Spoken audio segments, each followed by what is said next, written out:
एक साफ सुबह थी। सूरज ऊपर चमक रहा था, पत्तों पर हल्की धूप पड़ रही थी। मीनू चिड़िया और उसकी बेटी गुड़िया पेड़ की टहनी पर बैठी थी। गुड़िया, आज हम अपने घर की सफाई करेंगे, फिर उड़ान की प्रैक्टिस भी करेंगे। हाँ मम्मा, मैं आज दूर तक उड़ना सीखूंगी। गुड़िया पंख फड़फड़ाती हुई टहनी से थोड़ा सा उड़ी और फिर वापस बैठ गई। ओहो, उड़ना कितना मजेदार है। धीरे धीरे सीखोगी, हर दिन थोड़ा थोड़ा उड़ना, फिर तुम आसमान तक पहुंच जाओगी। तभी पेड़ के नीचे दो लंबे से जानवर दिखाई दिए। उनके शरीर चमकीले थे, एक नरनाग और एक मादा नागिन। मम्मा देखो, नीचे सांप है। हाँ बेटा, वो नाग और नागिन है, पास मत जाना, हम ऊपर रहेंगे, वो नीचे रहेंगे। नाग ने ऊपर देखा और बोला, नमस्ते चिड़िया बहन, हम यहाँ नए आए हैं, क्या हम इस पेड़ के नीचे रह सकते हैं? मम्मा, क्या ये काटेंगे? बेटा, जब कोई अच्छा व्यवहार करे तो हमें भी अच्छा जवाब देना चाहिए। हाँ नाग भाई, आप यहाँ रह सकते हैं, जंगल सभी का है। धन्यवाद चिड़िया बहन, हम आज ही अपना घर बना लेंगे। गुड़िया को थोड़ी हैरानी हुई, ऊपर घर चिड़िया का, नीचे घर नाग का, फिर भी एक ही पेड़ पर। ठीक है नाग अंकल, हम भी पेड़ पर रहते हैं, अब हम पड़ोसी हैं। नाग और नागिन खुश हुए और मिट्टी खोदकर अपने लिए जगह बनाने लगे। पेड़ के सबसे ऊपर काले रंग का कालू कौवा बैठा था। अरे वाह, चिड़िया और नाग पड़ोसी, अब तो मजा आएगा। मैं कुछ न कुछ गड़बड़ जरूर करूँगा। और बहुत ऊपर आसमान में भुल्ला चील उड़ा जा रहा था, किसी खाने की तलाश में। अगली सुबह पक्षियों की चहक से जंगल जाग गया। मीनू और गुड़िया अपने घोंसले से झांक रही थी। मम्मा, नाग अंकल बहुत मेहनत कर रहे हैं। हाँ बेटा, सभी को घर चाहिए, चाहे चिड़िया हो या नाग। नाग अंकल, क्या मैं आपकी मदद कर सकती हूँ? मैं भी मेहनत कर सकती हूँ। अरे जरूर, अगर तुम्हें कुछ पत्ते मिल जाएं तो बहुत अच्छा होगा। गुड़िया उड़कर नीचे गिरे बड़े पत्ते उठाती और उन्हें नाग और नागिन के पास गिराती। वाह गुड़िया बेटा, तुम तो बहुत काम की हो। नाग अंकल, क्या मैं आपकी मदद कर सकती हूँ? मैं भी मेहनत कर सकती हूँ, हम सब मिलकर घर बनाएंगे। ऊपर से मीनू हंसकर देख रही थी, एक अनोखी दोस्ती बन रही थी। अब चिड़िया और सांप दोस्त बनेंगे, जंगल में और भी मजा आएगा। मैं इस दोस्ती को नहीं रहने दूंगा। दोपहर होते होते कालू कौवा उड़कर जंगल के दूसरे पक्षियों से मिलने लगा। अरे सुनो सुनो, मीनू चिड़िया ने नाग नागिन को अपने घर के नीचे रहने दिया है। क्या ये सच है?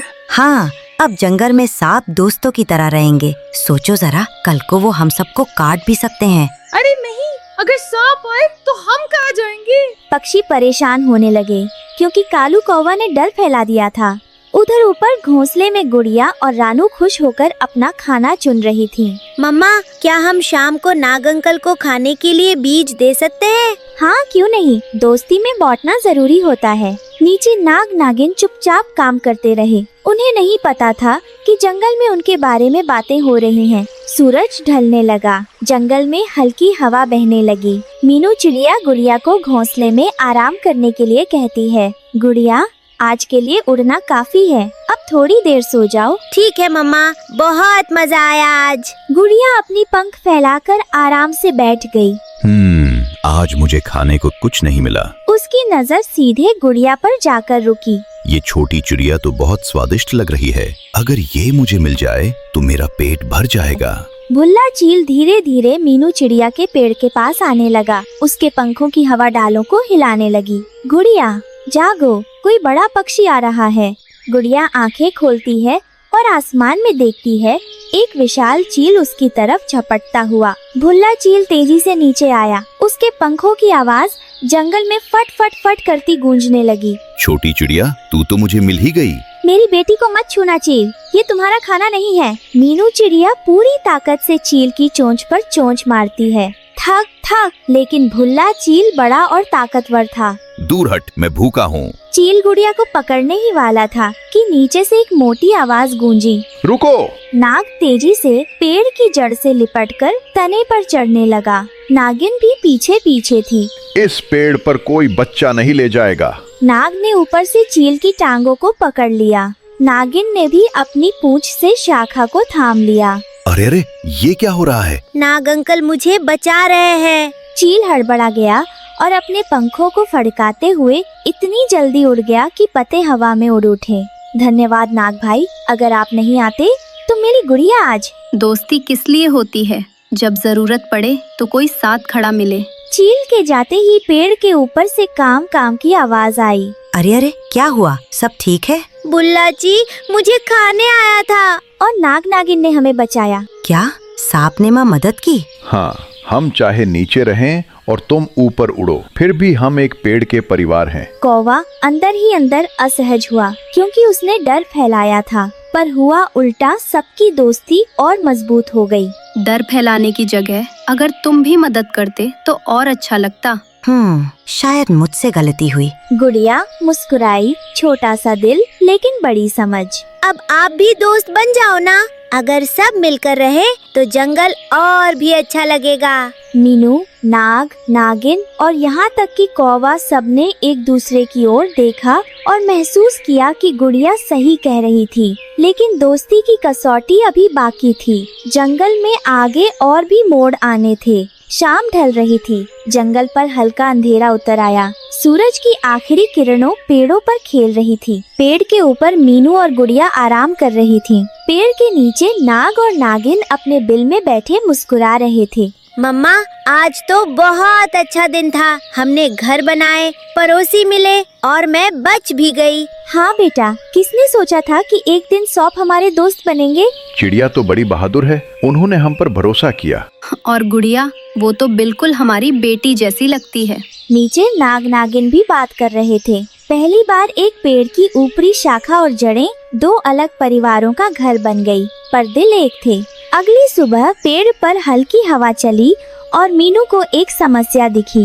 ओह, हमारे घोंसले की एक तरफ का पत्ता ढीला हो गया है। मम्मा, अगर हवा तेज चली तो घर गिर भी सकता है। मीनू चिड़िया ने सोचा, अगर अकेले बनाना मुश्किल है तो क्या मिलकर करना आसान होगा। उसने नीचे आवाज लगाई, नाग भाई, क्या आप हमारी थोड़ी मदद कर सकते हैं? हाँ जरूर, हम दोस्त हैं, दोस्त मदद करते हैं। नाग घर के पास सरक आया और अपनी पूंछ से ढीली डाल को धक्का दिया ताकि वह मजबूती से नीचे टिक जाए। ये लो छोटा पत्ता, ये घोंसले की दीवार बंद कर देगा। वाह, आप तो बहुत तेज काम करते हो। कुछ ही मिनटों में घोंसला फिर से मजबूत और सुंदर हो गया। बहुत बहुत धन्यवाद, सच में आज आपने हमें बचाया। हम सब एक पेड़ पर रहते हैं, अगर तुम गिरोगी तो हम भी दुखी हों। उधर कौवा अकेला एक सूखी टहनी पर बैठ था। मैंने तो डर फैलाया और उन्होंने दोस्ती गाढ़ी कर ली। कौवे को याद आया कि मीनू ने पहले भी मदद की थी और आज सौंप भी चिड़िया को बचा रहे थे। शायद मुझे भी बदलना चाहिए। कौवा उड़कर वापस पेड़ पर आया जहाँ सभी काम निपटा रहे थे। मीनू बहन, नाग भाई, मुझे माफ कर देना, मैंने गलत किया। हम सब गलतियाँ करते हैं, लेकिन सीखना सबसे जरूरी है। आज से तुम भी हमारे दोस्त हो। तूफान जोर से चलने लगा, पेड़ हिलने लगे, मीनू का घोंसला डोलने लगा। नीचे नाग नागिन भी परेशान थे। हमारा बिल तो मजबूत है, लेकिन ऊपर की शाखा बहुत हिल रही है। उम्मीद है चिड़िया और गुड़िया ठीक होंगी। तभी अचानक पेड़ की एक मोटी डाल टूटकर मीनू के घोंसले की तरफ गिरी। अरे नहीं! रानू और गुड़िया ने घोंसला छोड़कर पास वाली शाखा पर छलांग लगाई। मम्मा, हमारा घर टूट रहा है। धप! डाल नीचे गिरी और घोंसले का आधा हिस्सा टूट गया। रुको, हम मदद करेंगे। नाग अपनी पूंछ से टूटे हिस्से को थाम लेता है ताकि और न टूटे। नागिन ऊपर चढ़कर पत्ते और पुरानी टहनियाँ रोकने में मदद करती है। वाह, नाग अंकल बहादुर है। तूफान जरा शांत हुआ ही था कि आसमान से एक आवाज आई। हाँ, फिर मिल गए छोटे पक्षियों। चील को लगा तूफान में कोई उसे रोक नहीं पाएगा। अब तो मुझे खाना मिल ही जाएगा। गुड़िया, मेरे पास रहो। चील झपटकर नीचे आया। रुको! नाग ने बिजली की तरह चील के पैरों पर लपेट मार दी। अरे अरे, ये क्या हो रहा है? उसी समय कौवा भी उड़कर आया। अब मैं भी मदद करूँगा। कौवे ने ऊपर से चील की पीठ पर बार बार चोंच मारी। आह, ये तो तीन दुश्मन हैं। मैं चला। चील भाग गया, इस बार हमेशा के लिए, क्योंकि उसे समझ आ गया कि इस पेड़ की दोस्ती बहुत मजबूत है। हम जीत गए, हम सब मिलकर जीते। अगली सुबह सूरज चमक रहा था। तूफान रुक गया था। पेड़ के पत्तों पर चमकीली धूप नाच रही थी। मीनू का घोंसला नाग और नागिन की मदद से फिर से सुंदर बन चुका था। धन्यवाद, आपने हमें बचाया, घर भी बचाया और गुड़िया को भी। हम सबने मिलकर किया है, दोस्ती यही होती है। और मैं भी अब आपका दोस्त हूँ। गुड़िया ने अपने छोटे पंख फैलाए। ये सबसे अच्छा पेड़ है। ऊपर पक्की, नीचे नाग नागिन, बीच में कौवे के लिए घर। सब अपने अपने तरीके से रहते हैं, पर दिल सबका एक है। सभी हंस पड़े। जंगल में शांति थी। कभी डरने वाले जानवर अब एक परिवार बन चुके थे।